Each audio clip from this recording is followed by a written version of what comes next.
বিয়ের পরে তো অনেক ভালো সময় কাটিয়েছি। পরে হচ্ছে আসলে দুইজনই দুইজনের প্রফেশনে ব্যস্ত হয়ে গেছি।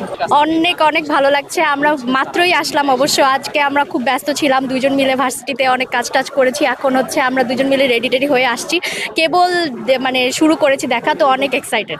হ্যাঁ, আজকেই প্রথম আমরা আসছি, এই বছরে এর আগে আসা হয়নি, তো হচ্ছে এবার মানে আমি খুবই এক্সাইটেড যে এবার আমি একটু খুব ভালো মতো দেখবো।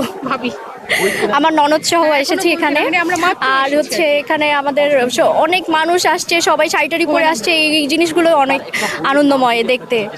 ও জামাই হচ্ছে সে অনেক ব্যস্ত, এখনো চেম্বার থেকে বের হয় নাই, সে হচ্ছে অ্যাডভোকেট, তো বের হতে অনেক সময় লাগবে, এই জন্য আমরা আগেই চলে আসছি। না না, সে পারমিশন দিয়েছে, আমরা দুইজন মিলেই আসছি, আমার ননদ সহ আসছি আমরা দুজন মিলে। ওকে আনতে চেয়েছিলাম, কিন্তু পরে ফোন দিয়েছে যে আর এখন আসতে পারবে না। হ্যাঁ, অনেক অনেক বেশি ভালোবাসি, আর সেও আমাকে অনেক ভালোবাসে। আমাদের মধ্যে আন্ডারস্ট্যান্ডিং অনেক ভালো আর কি। আমি হচ্ছে ওকে আসলে মিস করতেছি এই সময়টায়। আসলে আমি চাচ্ছিলাম যে ও একটু আসুক, কিন্তু ও অনেক ব্যস্ত, ওর মানে কাজে আবার ডিস্টার্বও করতে চাচ্ছি না, এই কারণে ওকে রেখেই আসছি, ননদ সহ চলে আসছি।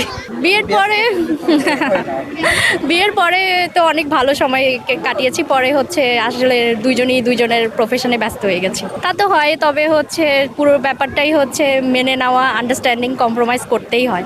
আমরা তো কেউই আসলে 100তে 100 না, সবারই আসলে থাকে। বিয়ের আগে কিছু ছিল না, আমরা অ্যারেঞ্জই বিয়ে করছি। অবশ্যই বিয়ের পরে বিয়ে মানে প্রেম করাটা আসলে ভালো, বিয়ের আগে আসলে ওভাবে আসলে করাটা ঠিক না। আমার কাছে মনে হয় ইসলামিক ওয়েতেও ধরা যায়, আবার হচ্ছে এমনিতেও দেখা যায় যে বিয়ের আগে আসলে মানুষ যেমন থাকে আসলে নিজের সব থেকে ভালো ভার্সনটাই দেখায়, কিন্তু আসলে বিয়ের পর ব্যাপারটা আসলে ওরকম না। পুরো একটা মানুষের ভালো দিকও থাকে, খারাপ দিকও থাকে, দুটা মিলেই আসলে মানুষ, তো দুটো অ্যাকসেপ্ট করাটা ইজি হয়ে যায়। আসলে এগুলো তো মানে দুজন দুজনকে না বোঝা, প্লাস আসলে সময় সময় দেওয়া উচিত।